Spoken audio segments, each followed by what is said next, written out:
consider. Number one trait is you have to learn how to compete. And this is really important. You have to learn how to compete. And it is a learned thing. And it takes a lot of practice, it takes a lot of effort, it takes a lot of commitment, it takes a lot of things to your fullest ability. And number one of this is you have to learn how to control your nerves. And you can work on this. This is something, look, nobody's ever going to, if you're racing and you have a race coming up and you're not nervous, there's something wrong with you. You probably shouldn't be doing this. Everybody gets nervous. But learning how to control those nerves is what helps make you successful and makes you learn how to compete. Now, it can happen a lot of ways. I had a girl one time on the track team who could throw 150 feet in practice in the discus. And she'd get into a meet and she'd throw 110. Sometimes she'd have to take a standing throw to even get a mark because she would get so nervous that it was hard for her to control her nerves. Her nerves would get the best of her. And what I used to say to her, Missy, you're throwing against a girl that's throwing 110. You can throw 150. Why are you nervous? But I was learning too, and she just said, I don't know. I just get so terribly nervous. So I would call coaches. I call coaches all over the country. What do you do when you get a girl that just has a lot of trouble with her nerves?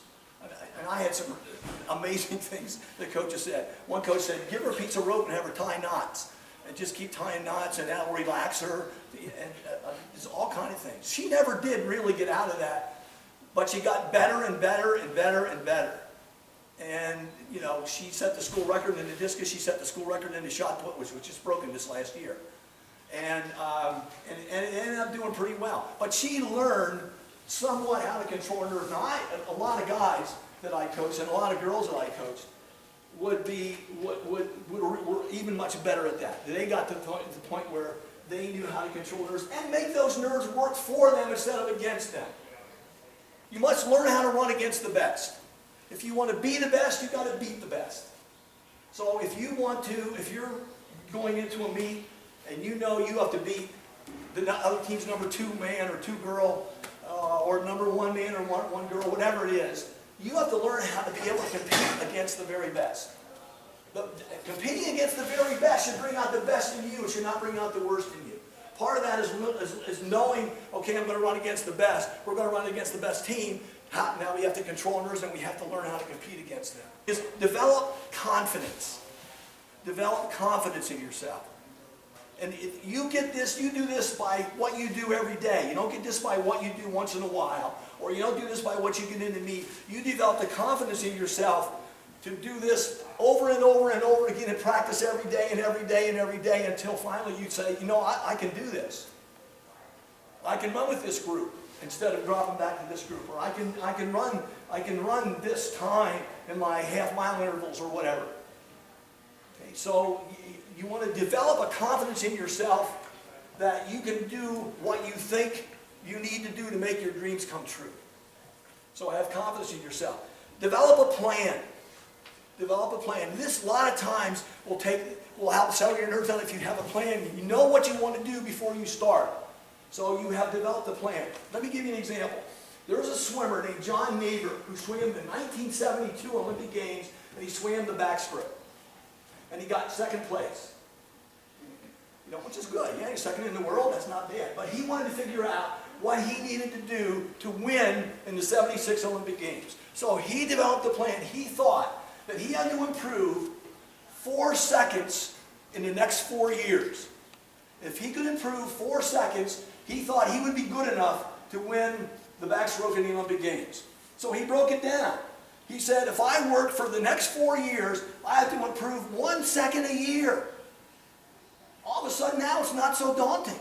1 second per year. And they said if I work 10 months out of the year, if I train 10 months out of the year, I have to improve 1/10 of a second per month. 1/10 of a second per month. And then he said if I work 6 days a week out of those 10 months, I have to improve every workout 1/300th of a second.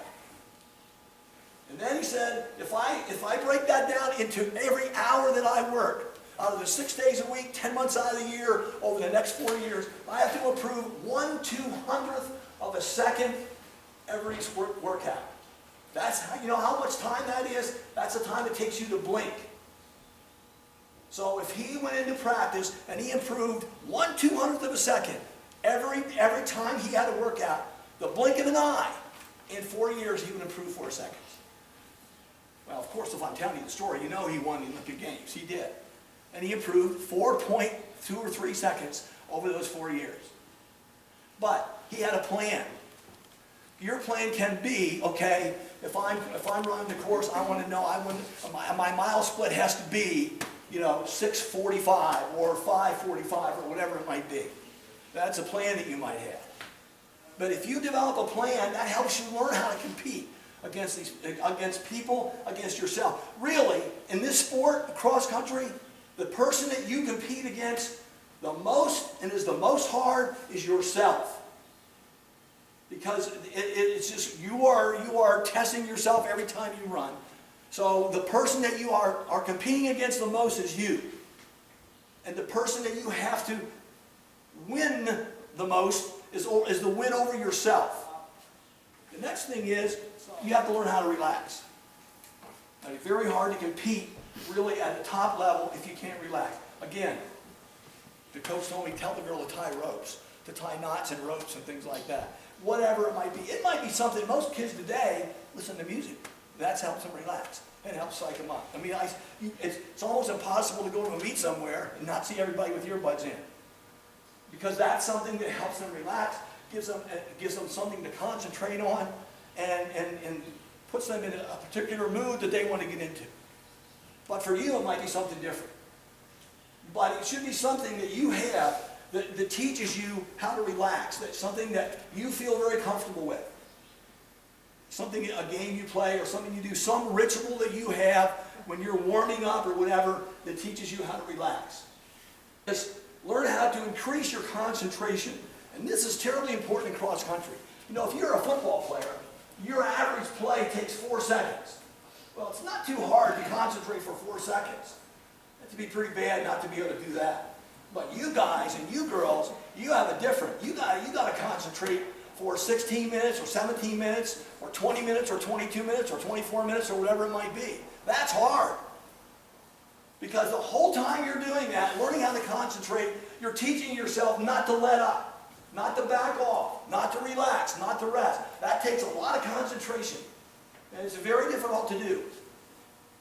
And it has to be cultivated and developed and practiced day after day after day. So when you're running intervals or you're running your distance and you're looking at your watch and you're making sure you're staying on pace and you're concentrating, that's what you have to learn how to do. You have to learn how to concentrate to develop, to be able to compete. Talking positive to oneself. Positive mental imagery is extremely important in athletes. Great athletes all do it. And they have the ability to do it. They can see their ways. I remember a high jumper named Dwight Stones. Now, he broadcasts a lot of these track meets that are on TV. But he was one of the first great five-grade flop jumpers. And he would stand at the end of the runway before he would jump. The pit would be over there, and you could see his head going like this. And then it would go up in the air, and then he'd come back, and he'd go that way again. He was bobbing his head. It's the same exact number of steps he was taking. So he was doing 12 head bobs. But he was envisioning every step he was going to take on the way to that jump. He was mentally rehearsing them. And I will guarantee you that when he got to the bar and he visioned himself jumping, he didn't miss. He made that jump. That positive mental imagery is very, very important. All great athletes will tell you that they are able to imagine themselves being successful.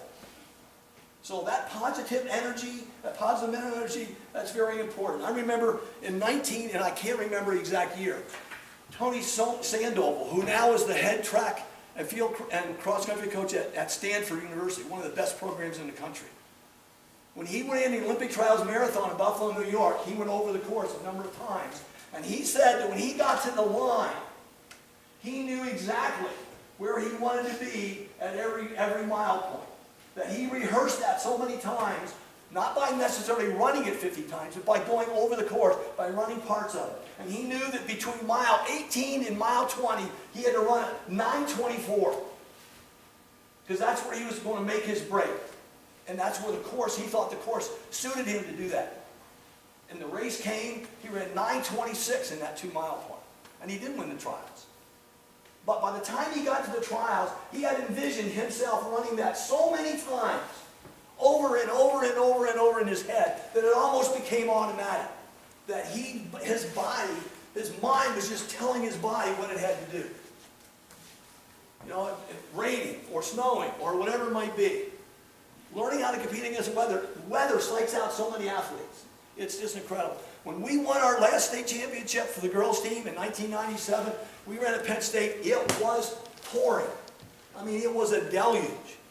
When we walked on that course that day, I knew we won. Before the race even started, I knew we were going to run because those girls ran in everything from the beginning of cross country in the heat of the summer all the way through cross country, outside in the winter, freezing their butts off, and indoor track, all through outdoor track.